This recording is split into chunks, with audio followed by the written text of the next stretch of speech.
Hello, how are you? Well, today we are going to talk about inversion.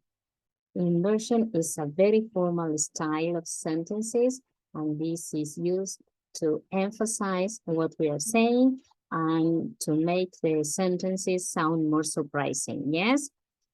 Remember again that this is formal. How do we do this? Well, first we put the adverb or adverbial phrase, then the auxiliary verb, the subject, and the verb. Like in a question, yes? Auxiliary subject verb after the adverb or adverbial phrase. Well, here you have some adverbs like seldom, nowhere, little adverbial phrases like only later, no account, in no way, never before, hardly when or hardly before, scarcely when, scarcely before. This is similar to no sooner than. Yes, pay attention that no sooner, as it is a comparative, is used with than. Not only, but also, not only, but as well. Well, remember these constructions because now what you're going to do is to do the sentences, to write the sentences yourself. So pay attention to this. Well, yes, you have to rewrite the sentences using inversion. In this part of the video, stop it. Try to do it, and then you check your answers. Yes? Okay. Well, what is the adverb that you're going to use at the beginning? Yes, rarely. Rarely. And then auxiliary, subject, and the verb. Present, yes, do. I go to the cinema alone. Rarely do I go to the cinema alone. In this case, you have present perfect and the adverb never. Never have we seen such a terrible earthquake. Never have we seen such a terrible earthquake. In this case, you are using past perfect. Yes. Hardly. Yes. Hardly have we known about the accident when we went to the hospital. Hardly had we known about the accident when we went to the hospital. One thing happening after the other very quickly. Yes.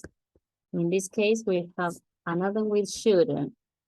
And how do you start the sentence? Yes, under no circumstances. Under no circumstances. Under no circumstances should. Yes, because the no is here. Under no circumstances should you go out alone. Well, if I make mistakes, be polite, please. Because it's too difficult not to make mistakes. She studied English. She also studied medicine. Two things, not only, and then the inversion. Did she study? Muy bien, study. Did she study English?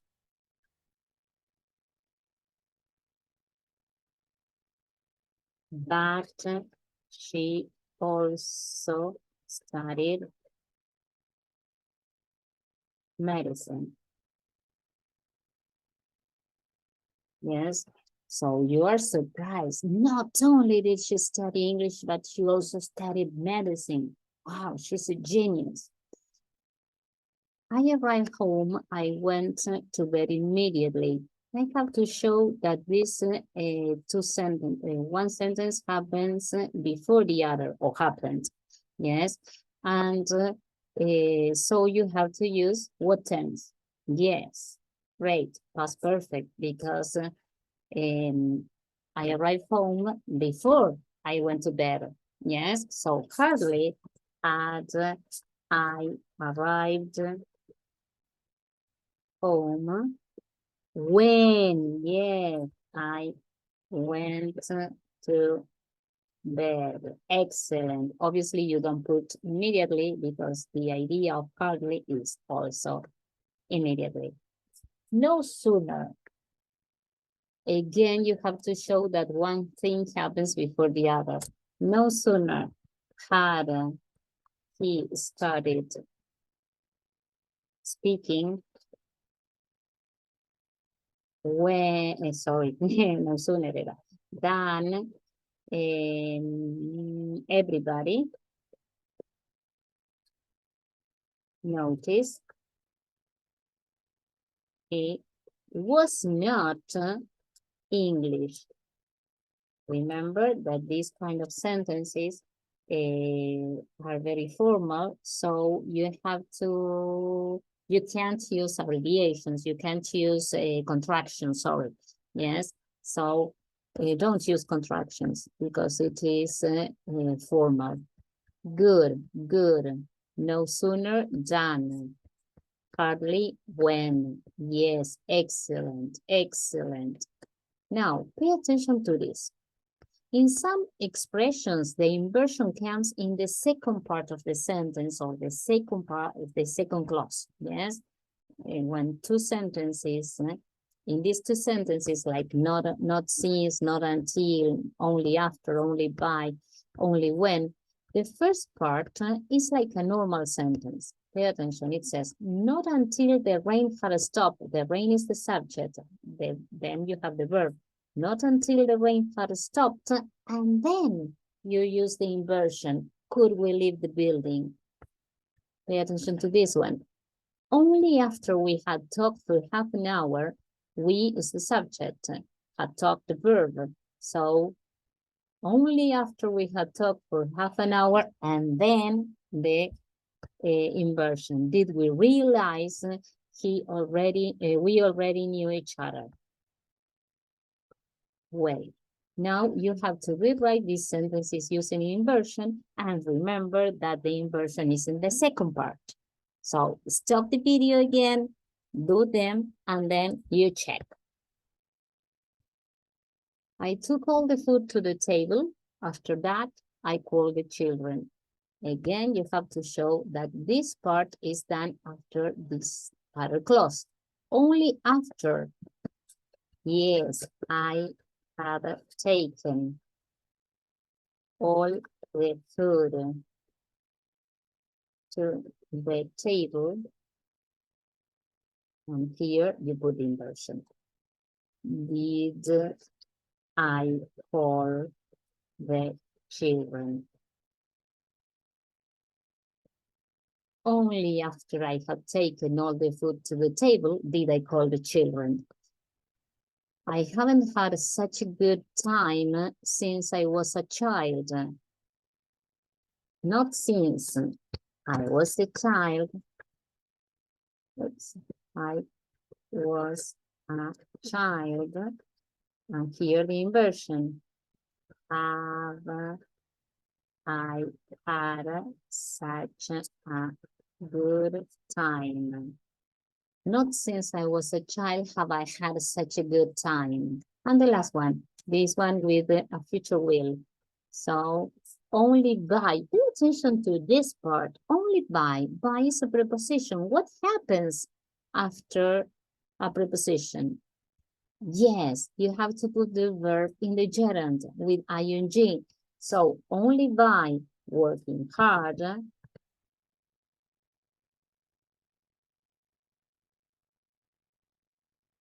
will you get the degree.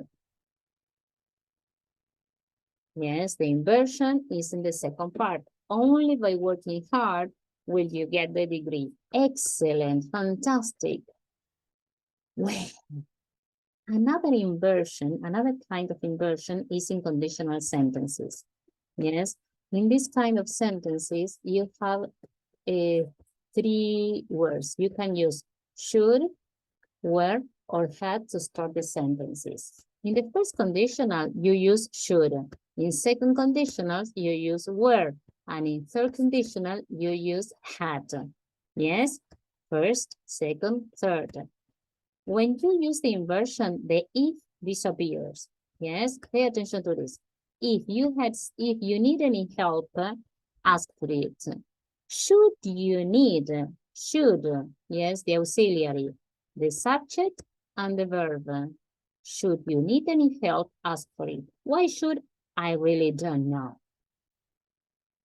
Yes, it is like that. English is complicated. So relax and learn it. Yes, should you need any help, ask for it. Yes, second conditional. If he was here, he would come. If he were here, he would come. If you don't remember conditional sentences, please check them. Yes. Remember that you can use was in normal sentences and were when it is in more formal. Yes. Obviously, in this kind of sentences, as they are formal, you have to use were, not was. Yes. So here you put the inversion. Were he here? Were he here? Were he here? He will come. This is the same as if he was here. Yes, were he here? He will come. What happens if there is not a verb to be? You told me I have to put where. Yes, you have to put where. Pay attention to this. If they went, yes, it's not the verb to be. Yes, if they went to Europe, they would have more sales. So what do? Yes, I put where at the beginning, then I put the person, and then this verb, yes, in the infinitive with to. Ouch. I'm not going to say anything because I was going to say a bad word, a nasty word. Were they to go to Europe, they would have more sales. Were they to go to Europe, they would have more sales. Yes, it is like that. Right. If you want, try. As Moria Kazan said. Well, third conditional. Third conditional, easy. You have to use had. If he had seen the film, he would have enjoyed it. Had he seen? Very easy. Had he seen? Inversion. Had he seen the film, he would have enjoyed it. Remember, this is very formal. What happens with the negative? If they hadn't used the satnav, they wouldn't have arrived. As they are formal, you can't use contractions. So you have to use had the person, and after the person, you put not. Had they not used a satnav,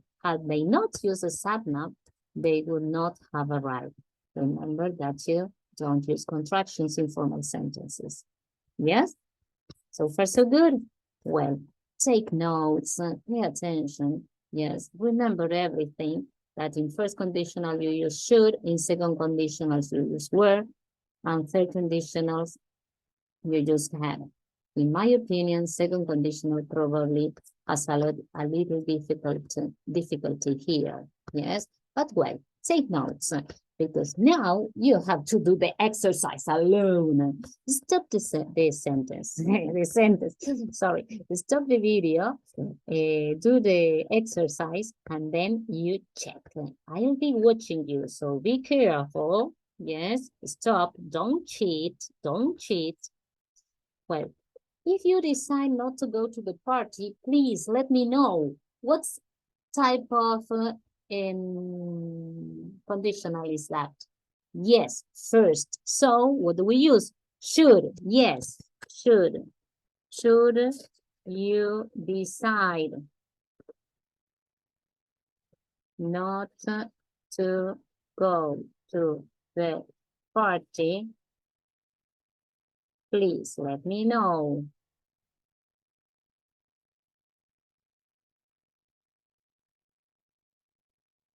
Perfect. If I had seen this man, I would have remembered him. So, what kind of conditional is that? Yes, third conditional. So you start with, oh, what's happening?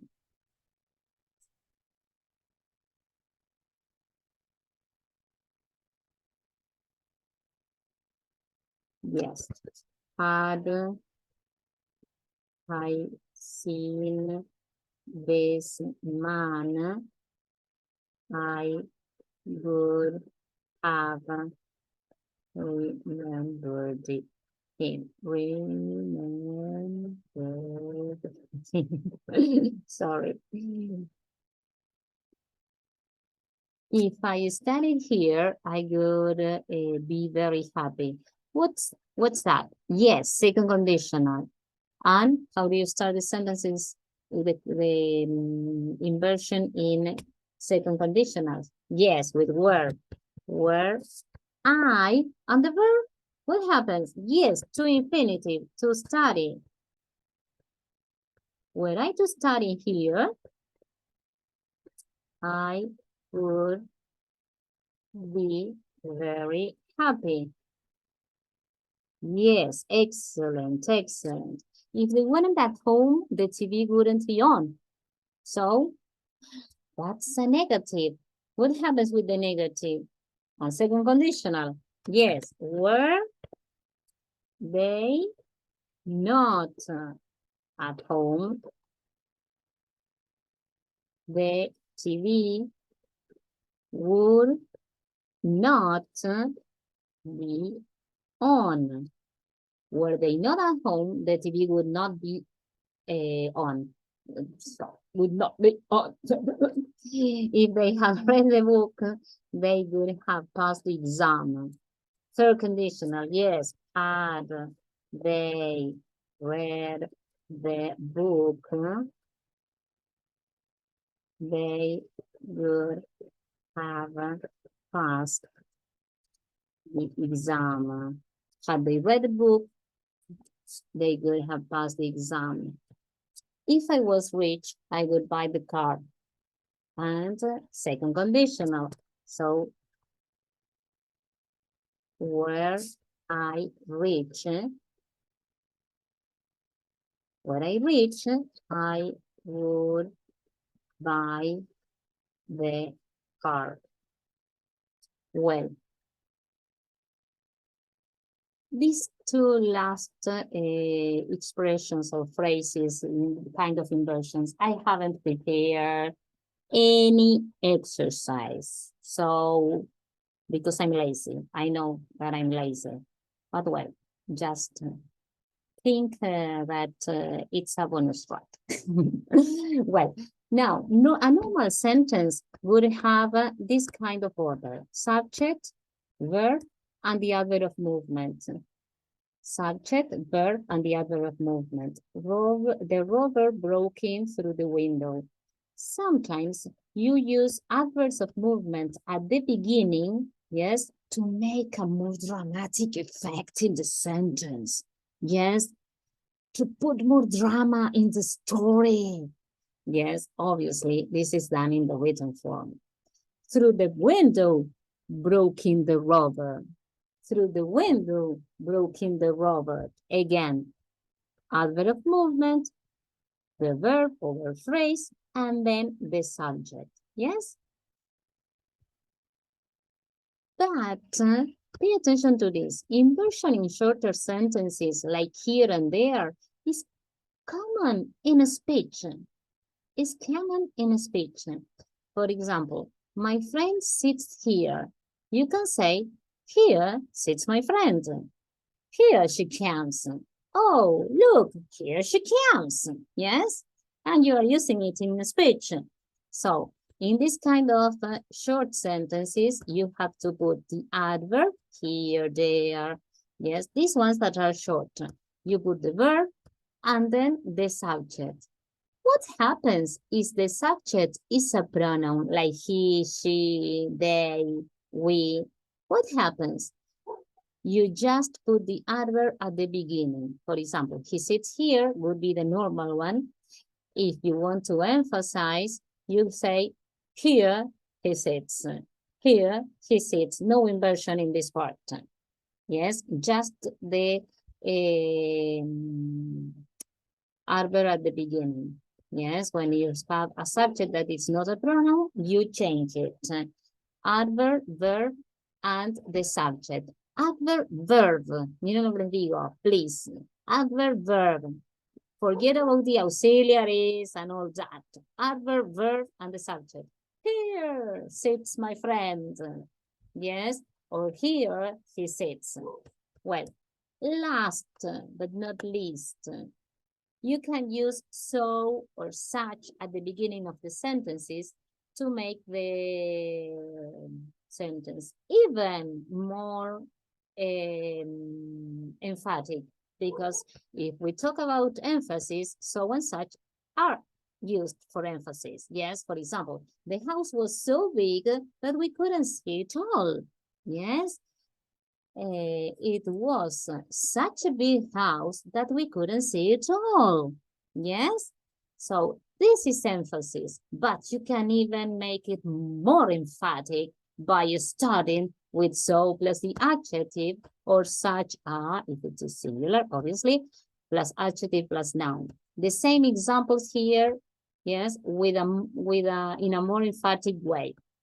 So big was the house that we couldn't see it all. So adjective and the inversion.